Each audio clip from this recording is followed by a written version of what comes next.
Every company you have ever worked for told you the same thing during orientation. If you have a problem, go to HR. If something feels wrong, HR is there for you. If you need help, HR will listen. And you believed it. You believed it because it was said with warmth, in a room with free coffee, on a day when everything about your new job still felt promising. You believed it because it made the building feel safer. And you kept believing it, quietly, in the background, for months, sometimes years, until the day you actually needed it to be true. That is when you discovered what HR actually is, and by then, the thing you needed protection from had already finished moving. This is the part that never gets explained during onboarding. HR does not exist to protect you. HR exists to protect the organization from situations that involve you. That distinction sounds small. It will become the most important thing you ever understand about your employer. When HR listens to your problem, they are not evaluating whether you were wronged. They are evaluating whether your situation creates liability, disruption, or reputational exposure for the company. The question they are trained to ask is not what is fair. The question is, what is our risk if we do nothing? Those two questions occasionally produce the same answer, but they are not the same question. And the moment you confuse them, you hand over control of your outcome to a system that was never measuring what you think it was measuring. Truth number 1. A team of 8 people has a personality conflict between 2 members. One of them has been there 4 years, knows the director personally, and has built relationships across 3 departments. The other has been there 11 months and keeps mostly to their own work. Both contributed to the conflict. Both could make a case. HR does not ask who started it. HR does not ask who was right. HR maps the cost of removing each person and chooses the option that causes the least disruption to the structure. The 11-month employee gets a meeting, a gentle conversation about fit. Within 6 weeks, they are gone. Nobody in the building calls it unfair. Most of them never even knew it happened. That is how organizational stability works. HR's job is to keep the machine running. Protecting you is only relevant when it serves that function. When it does not, you become the part that gets replaced. Truth number 2. HR does not see your work. They see your file. You might be the most competent person on your team. You might carry projects that would collapse without you. None of that exists to HR unless it has been formally captured somewhere. They have never watched you solve a problem at your desk. They have never seen you stay late to rescue a deliverable no one else would touch. What they have seen is your manager's written summary of your performance, the notes from your last review cycle, and whatever was entered into the system the last time your name came up in a conversation that mattered. An employee spends 2 years quietly holding a team together through 3 reorgs. Their manager, who joined 6 months ago, writes a review that says meets expectations, needs to improve stakeholder communication. That single paragraph is now the official version of those 2 years. Everything the employee actually did gets overwritten by everything the file says they are. Your history inside a company is not what happened. It is what got written down. Truth number 3. Whoever documents first controls the narrative. This is the mechanism that catches people the hardest. In any workplace dispute, the version that gets written down first becomes the institutional default. Everything said afterward is measured against it. A manager sends an email to HR on a Tuesday afternoon. The email describes an employee as increasingly resistant to direction and creating friction within the team.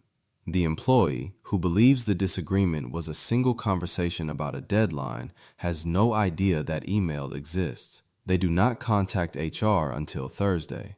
By Thursday, the institutional frame is already set. HR has read the manager's version, processed it, filed it. The employee walks in thinking they are starting a conversation. They are actually entering a rebuttal they do not know they are making. The truth did not change, but the order in which it arrived decided which version became official. Truth number 4. Your manager is HR's primary source of information about you, and there is no second source. HR does not follow you around. They do not sit in your meetings. They do not observe your tone, your effort, or the way you handle pressure when no one senior is watching. They rely almost entirely on what your manager tells them. If your manager describes you as difficult, HR receives that as data. If your manager says you are resistant to feedback, that becomes part of your internal profile. No one verifies it. No one walks over to your desk and asks your peers what you are actually like. Two employees with identical output can have entirely different reputations inside the same company based solely on how their respective managers characterize them in quarterly syncs. One manager says she is proactive and takes ownership. The other says he sometimes needs to be reminded of priorities. Both employees hit every deadline, but inside the system, they are now two fundamentally different people, and neither of them knows what was said.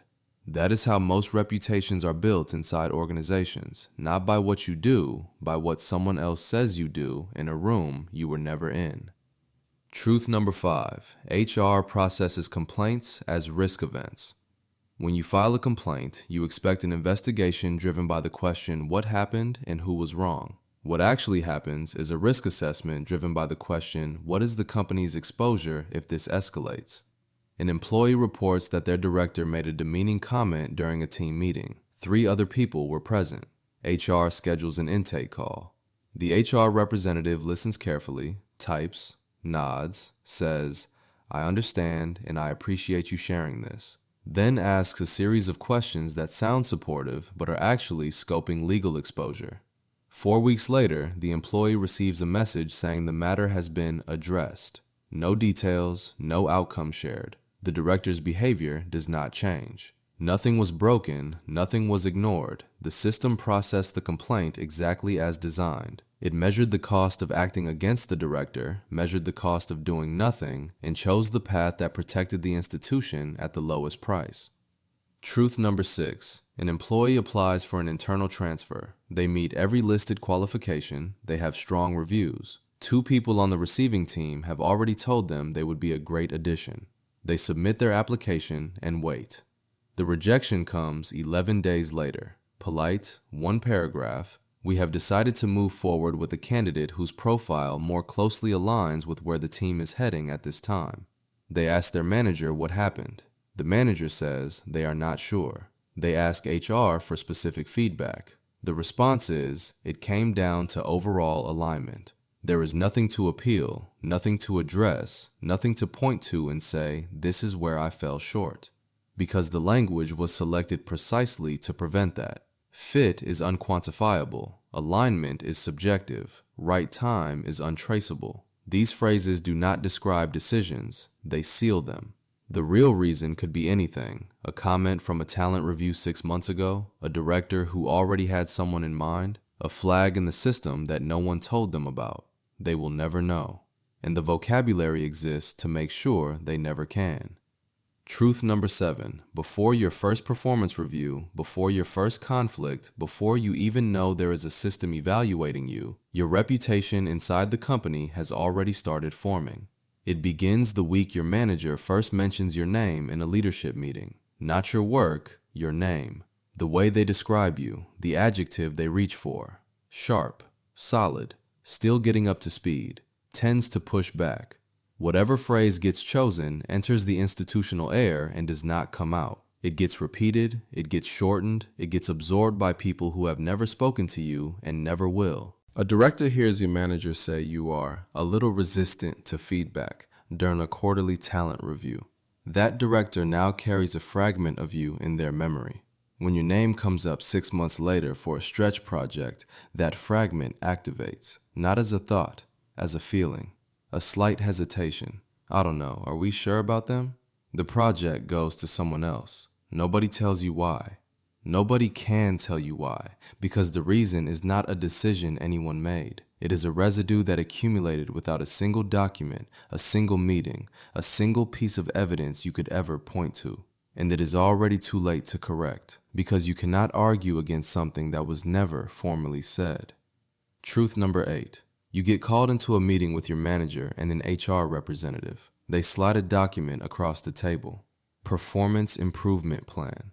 You read the goals. They look achievable. You read the timeline, 60 days. You read the language, supportive framework, development opportunity, clear path to success. You leave the meeting thinking, this is a second chance. It is not. When HR places you on a PIP, the institutional purpose is to create a paper trail that justifies termination if the company needs it. The goals are technically reachable because the company needs the file to show the targets were reasonable. The language references growth because the company needs the file to show support was offered. But the timeline is compressed. The benchmarks are worded loosely enough to be subjectively assessed. And the person evaluating whether you passed is frequently the same manager who initiated the process. Some employees survive PIPs, most do not. And the ones who do survive often find that something has shifted underneath them. They are now someone who had performance issues. That label will follow their file long after the plan is closed, long after they thought it was over. The document said development. The system meant documentation. HR can be fully aware that a manager is the problem and still choose to manage the employee out instead. No one announces this. There is no meeting where someone says, we know the manager is the issue, but we are going to remove you anyway. It just happens through a series of decisions that each look reasonable on their own. A manager may be widely known inside the organization as difficult, retaliatory, or dishonest. HR may have received multiple complaints about them spanning years. And yet, when you bring your complaint, the outcome still lands on you. Because removing a senior manager means disrupting reporting lines, client relationships, project continuity, and leadership optics. It means a conversation that no one above wants to have. Managing you out means a quiet transition, a team meeting that absorbs your departure in 90 seconds, an updated org chart. The manager stays. The next person who reports to them inherits the same environment and eventually the same arithmetic. You were not weighed against the truth. You were weighed against the cost of the alternative, and you were lighter. Truth number 10. Policy enforcement is not uniform, and it was never designed to be. Two employees commit the same violation. One gets a written warning. The other gets terminated. Same policy, same language in the handbook, completely different institutional response. The difference has nothing to do with the rule and everything to do with who broke it. Context means your seniority, your manager's relationship with HR, your department's current visibility, whether the company is mid-restructure, and whether there is already a file building on you. An employee in sales misses an expense report deadline and gets a reminder email. An employee in operations misses the same deadline and receives a formal write-up because their manager has been building documentation for 3 months. The policy is the surface. Enforcement is the structure underneath. And the structure bends toward whoever the institution has already decided to protect. Truth number 11. When you approach HR with emotion, you are not taken more seriously. You are reclassified. Walking into HR upset, tearful, or visibly angry does not increase the urgency of your case. It changes how HR categorizes you. Emotional escalation registers as a signal that the situation could become unpredictable, that you might go external, that containment might be necessary. Two employees experience the same problem. One sends a calm, time-stamped email outlining 3 specific incidents with dates and names. The other calls HR in tears after the 3rd incident and says they cannot take it anymore. The first employee gets a structured follow-up within a week. The second employee gets asked whether they might benefit from taking some time off. Same situation, different intake presentation, different institutional trajectory. The system rewards composure because composure signals that you can be processed quietly. Distress signals that you might not be. And the cruelest part is that the situations most likely to produce real emotional pain are the exact situations where showing that pain costs you the most. You report a concern about your manager's behavior. HR says it will be handled confidentially. You feel a small measure of relief. The following week, something shifts. Meetings become shorter. Feedback becomes clipped. Eye contact changes. Nothing is said directly, but the texture of the relationship has altered in a way that makes it unmistakable. Your manager knows. Nobody violated a rule. HR disclosed what was necessary to investigate. Your manager was one of the people who needed to be involved. Confidential in this context means controlled distribution. It does not mean secrecy. It does not mean protection. And in many organizations, the act of going to HR at all becomes a permanent data point about you, not about what happened, about the fact that you were someone who escalated. Whether that is interpreted as courage or as instability depends entirely on what the institution already believes about you. And that was decided before you walked through the door. Truth number 13. The managed out process is designed to be invisible to the person it is happening to. It does not begin with a conversation. It begins with a shift so subtle you will mistake it for a bad quarter. Your manager starts documenting things that used to be verbal. A missed deadline that would have been a passing comment is now an email with HR copied. Feedback that used to happen in hallways now arrives in writing with timestamps. Stretch assignments stop appearing. You notice you are no longer invited to a meeting you attended for 2 years. Your quarterly review has new language in it, areas of growth that were never mentioned before. You read it and feel a flicker of something you cannot name. You tell yourself to work harder, so you do. You stay later. You volunteer for more. You send your manager a check-in email asking how things are going. The response is polite, brief, supportive on the surface, and nothing changes. The assignments do not come back. The meetings do not reopen. The written feedback continues to accumulate, each piece reasonable on its own, invisible as a pattern unless you are looking for it. And you are not looking for it because no one told you to look. That is the design. Each step looks like management. Together, they form a corridor that narrows until the only door left is the one marked exit. By the time you recognize what is happening, the file is already built. The narrative is already set. And the effort you poured in during those final months, the late nights, the extra projects, the determination to prove yourself, none of it was being measured. It was being weighted out. Truth number 14. Some people who work in HR genuinely care about employees. That does not change how the function operates. There are HR professionals who entered the field because they wanted to help people. They listen with real empathy. They push back on managers behind closed doors. They fight for outcomes they believe are fair. An HR business partner might go to bat for you in a meeting you will never see. They might challenge a VP's recommendation. They might argue that your situation deserves a second look.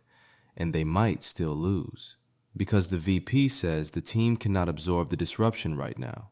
Because legal says the documentation supports a different path. Because the function evaluates performance on risk mitigation, compliance, and organizational continuity. The person wanted to help you. The system required that they do not. And when those two forces meet, the one with a budget always wins. Truth number 15. The system is not broken.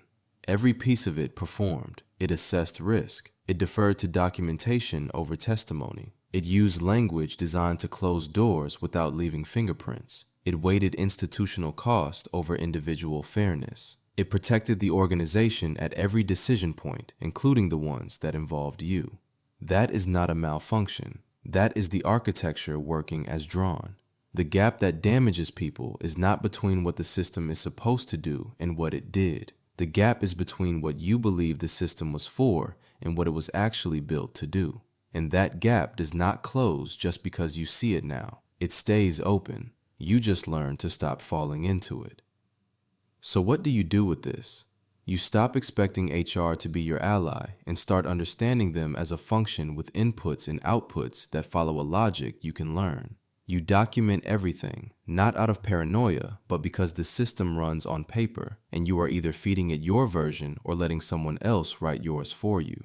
You control your emotional presentation in HR interactions, not because your feelings do not matter, but because the system reads composure as stability and distress as volatility. You watch for the early signals of being managed out, because that process depends entirely on you not recognizing it until the corridor has already closed. You build relationships outside your direct reporting line because your manager is not the only channel through which your reputation can travel. and you stop treating HR outcomes as personal betrayals. The system was never personal. It was institutional, and institutions do not owe you what you feel. They owe you what the policy says, and sometimes not even that. None of this requires fear. What it requires is the kind of clarity that changes how you move through a building without changing how you look while doing it. The kind that lets you sit in an HR meeting and hear the machinery underneath the warmth. Most of what determined your trajectory was decided in rooms you were never invited to, by people you never spoke to, using information you never saw. That is not a flaw in the system. That is the system. And now you know.